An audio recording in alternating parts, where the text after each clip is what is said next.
好，各位同學，嗱，咁咧今日咧我哋就又講下另一啲嘢啦。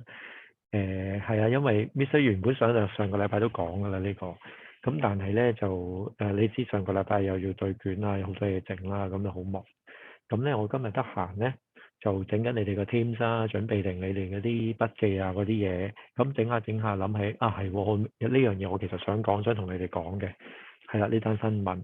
咁啊有咩好講咧？就話你記唔記得有個海底火山爆發咧？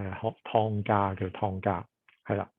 咁佢火山爆發啦，咁跟住之後咧新聞咧就賣一樣嘢，就話佢海底火山爆發之外咧有啲爆出嚟嗰啲衝擊波，咁咧就犀利到咧連我哋嘅香港天文台咧都錄得佢個衝擊波。咁其實點樣錄得咧？其實就純粹好簡單嘅啫，就話有個我哋平日咧天文台咧就會度香港嘅氣壓，咁就突然咧發覺有衝擊波衝過嚟嘅時候咧，咁個氣壓即係好簡單啫嘛，氣壓就係有嘢壓佢，咁佢咪好大好高咯個氣壓。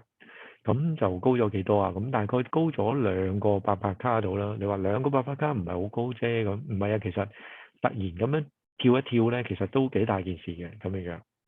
咁咧就氣壓嗰度咧就讀到突然飆咗上去啦，即係而家你圖上面睇到呢一個位，佢突然嘣一聲飆咗上去彈翻落嚟，咁衝擊波係啦。咁就係1月15號啊嘅時候，夜晚8點度嚇。咁跟住之後佢就話啊，啲人又驚我，哇死啦，會唔會有海嘯咧？咁天文台就話俾你聽啊，冇嘅，呢度係冇海嘯嘅咁樣樣，係啦，所以就唔使驚咁樣樣。好啦，咁啊呢件事咁對於我嚟講啊，我哋讀 physics 有咩咁特別咧？我知道有得衝擊波咁樣樣，咁我就想講多少少嘢啦。咁我想講啊，想了解多少少，其實呢個咩湯加喺邊度嚟嘅咧？咁樣樣，咁原來湯加咧係喺邊個地方啊？原來喺澳洲對出嘅，即係太平洋啦。嗱，我而家中間見到成大個海咧，就係太平洋啦。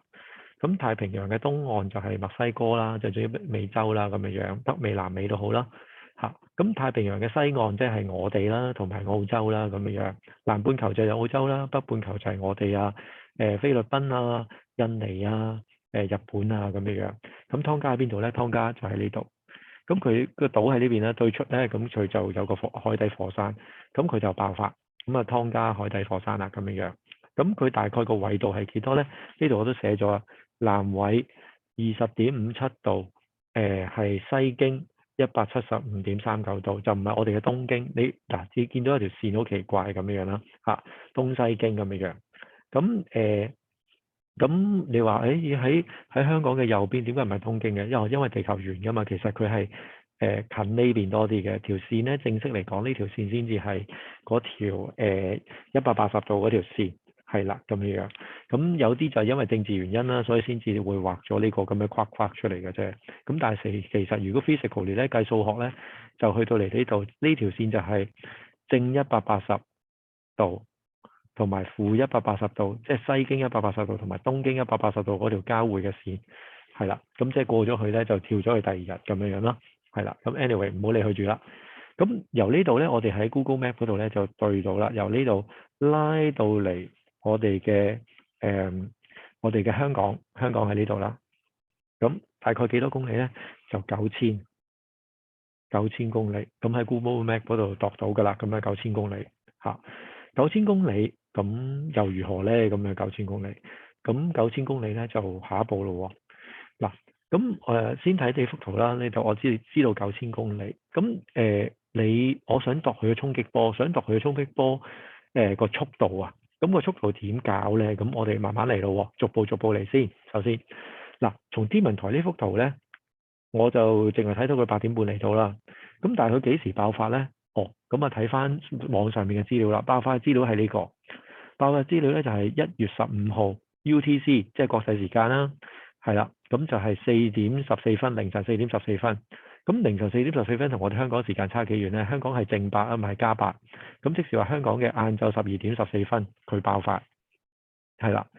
咁大概天文台錄到咧就係夜晚8點幾嚟到我哋香港嘅。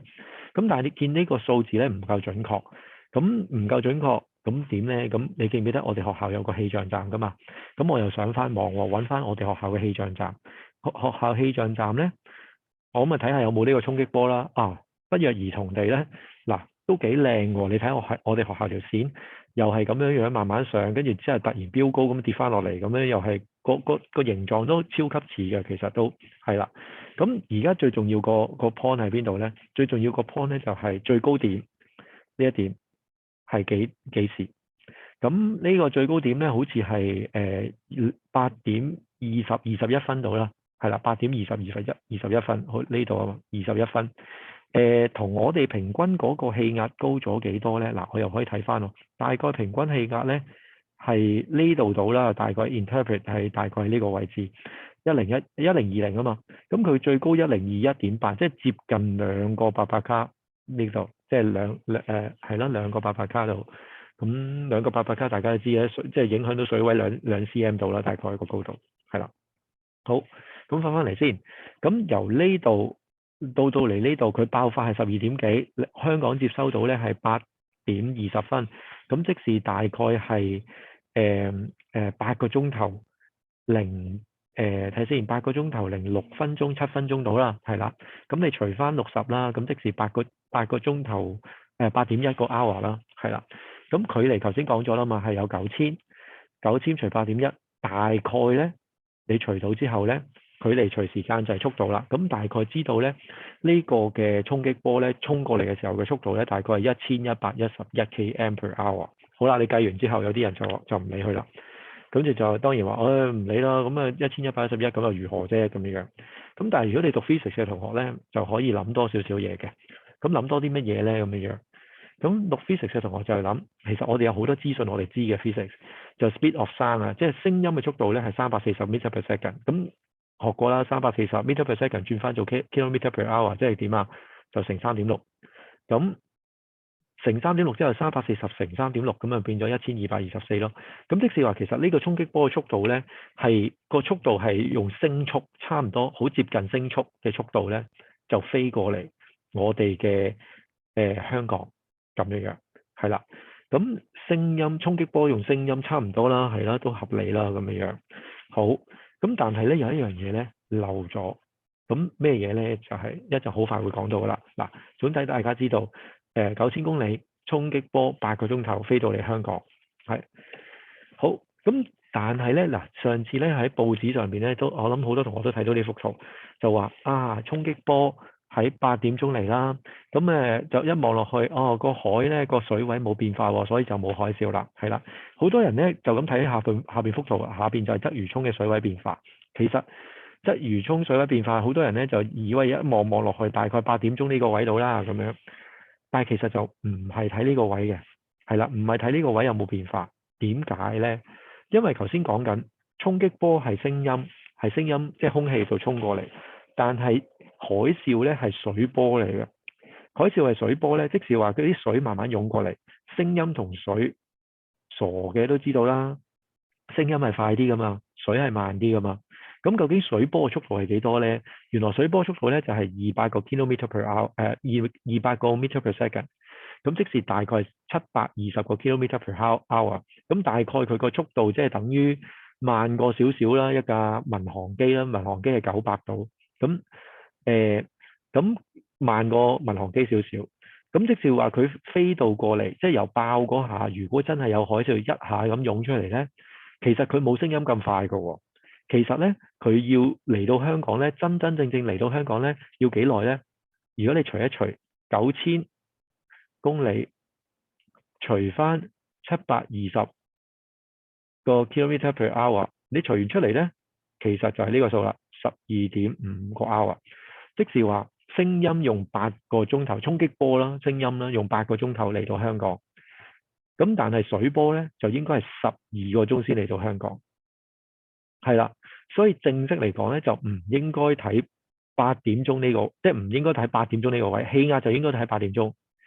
但係如果你想睇水嘅變化咧，嗰啲水究竟有冇海嘯啊？啲水位有冇高咗淹沒我哋香港咧？就唔係睇呢個位，其實就應該係睇12個鐘頭之後，係啦，即係比8點再多4個鐘咯，即係8點再多4個鐘，即係睇呢個位，就唔係睇嗰個位啦，係褪咗嘅，差4個鐘，係啦，因為8個鐘嚟到香港即係氣壓，咁衝擊波，咁再多4個鐘咧先至係海嘯會嚟到香港嘅，如果有嘅話。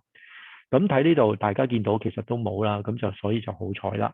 咁但係調翻轉日本嗰邊咧，好似就話有錄到呢個衝擊波嘅，同埋亦都有錄到個水位變化，咁即係海嘯其實係去到日本嗰邊咯。咁可能我哋呢邊就有之前即係喺我哋出邊有好多嘢擋住，所以就冇咗啦咁樣樣咯。係啦，大致上係咁多。咁大概講同 physics，我哋呢期係教緊速度啊嘛，都係可以講下聲音嘅速度啊、水波嘅速度啊咁樣咯，當學下嘢啦。OK。